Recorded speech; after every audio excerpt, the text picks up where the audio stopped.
Maria? Maria, est-ce que tu m'entends? Est-ce que... Ah, bon sang, on n'en finira jamais avec ces problèmes de connexion.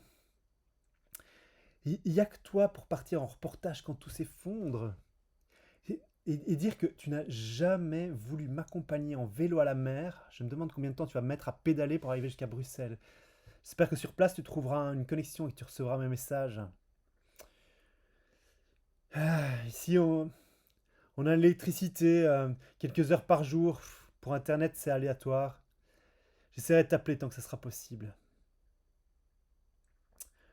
Tu sais, c'est toi qui avais raison.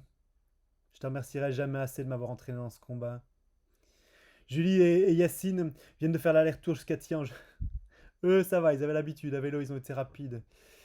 Ils ont fait vite et ils confirment que les travaux de démantèlement étaient bien terminés avant le début des coupures. On n'a plus rien à craindre de ce côté-là. Je n'ose pas imaginer si on n'avait pas gagné sur la sortie du nucléaire. Si les centrales étaient toujours en activité alors qu'il n'y a plus de rien pour les approvisionner, plus de pétrole, plus de camions sur les routes. C'est ici que tu auras dû faire un reportage. L'info nous manque. Tu nous manques. J'espère qu'on se parle bientôt. Maria, j'espère que tu es arrivé à Bruxelles et que tu fais la même chose que moi. Ici, je parcours la ville à vélo.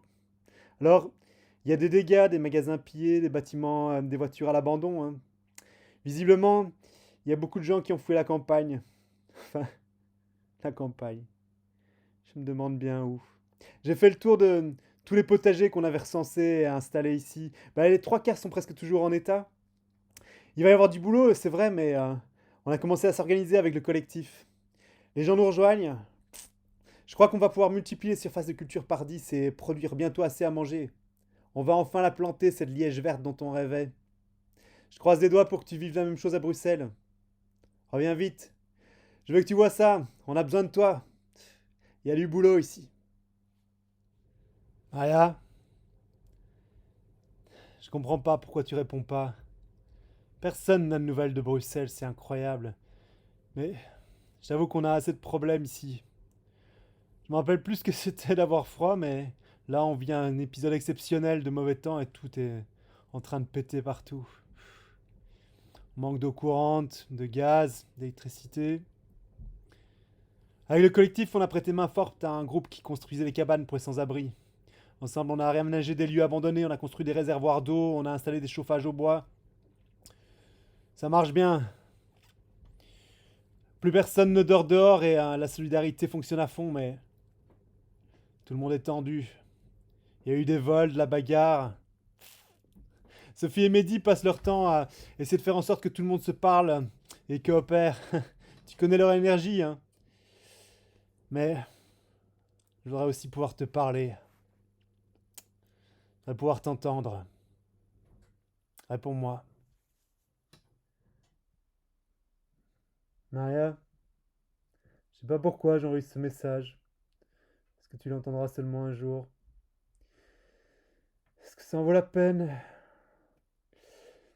L'hiver est là, hein. La vague de froid est passée, il fait doux, mais on manque de tout. Et les réfugiés commencent à arriver de la campagne. Enfin, la campagne, tu sais ce que j'en pense, hein, des banlieues où plus rien n'est cultivé. Et voilà, c'est le retour des épidémies. J'essaie de me tenir le coup, de me ménager, mais j'ai même plus le temps de m'inquiéter pour ma santé.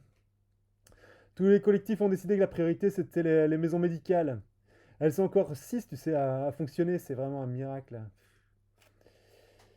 Ouais, alors je réfléchis pas, je vais aider. Je réfléchis pas, tu me connais. Je veux pas m'empêcher de penser à l'avenir, je cherche des moyens pour recycler le tissu, pour des masques, comme tu vois. Puis, je cherche des solutions pour semer des plantes médicinales pour la saison prochaine. Je devrais pas te dire ça, tu vas t'inquiéter pour ma santé. Tu vas t'inquiéter pour mon cœur, mais tu sais, c'est mon cœur qui s'inquiète pour toi. Maria, J'ai enfin eu des nouvelles de Pierre. Il m'a dit que tu étais passé par là avant de continuer vers Bruxelles. Je suis content. Je suis content d'avoir eu de tes nouvelles. Ici, le printemps est là. Et tous nos efforts pour le préparer ont porté leurs fruits. Toute la ville est cultivée. Tout le monde a mis la main dans la terre. On se serre encore la ceinture, mais les récoltes seront bonnes. Et je sens qu'on va enfin pouvoir envisager les provisions. Je cours partout. J'ai jamais eu autant d'énergie. Tous les fruits que nous avions plantés ensemble, tous les fruitiers, ils ont porté. Ils sont en fleurs. Alors, si t'es pas là pour la récolte, j'irai t'en apporter. On pourra peut-être vous ravitailler, vous apporter de l'aide. Puis, on a besoin d'aide en retour. Il me manque des outils, des semences. Hey, je te promets, je vais prendre la route. Le groupe est pas d'accord ici, mais moi, il faut que j'y aille. Je veux te retrouver. J'irai te chercher dès que je peux. Mais il y a tant à faire ici. Dès que je peux, je te promets. Maria, tu sais, même si tu me réponds maintenant, j'entendrai pas ton message. Je pars demain. Le groupe refuse toujours, hein. Mais ils n'ont plus d'objection à mes arguments. Je leur ai dit, personne n'est indispensable. Et les liens, c'est plus important que la survie. Je serai pas en mission officielle, mais je sens quand même que tout le monde ici se réjouirait secrètement si je ramenais des nouvelles de Bruxelles. Et on espère bien de l'aide, tes bras, ta bonne humeur. Ouais, c'est vrai. Je pars à l'aveuglette, sur mon vélo. Mais je pars pas à l'aventure. Je compte visiter toutes les communautés résilientes que tu voulais visiter. Je sais pas où tu es.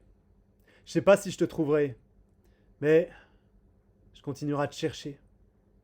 Parce qu'il n'y a rien de plus important que le lien entre nous. Parce qu'il est vivant, tu sais.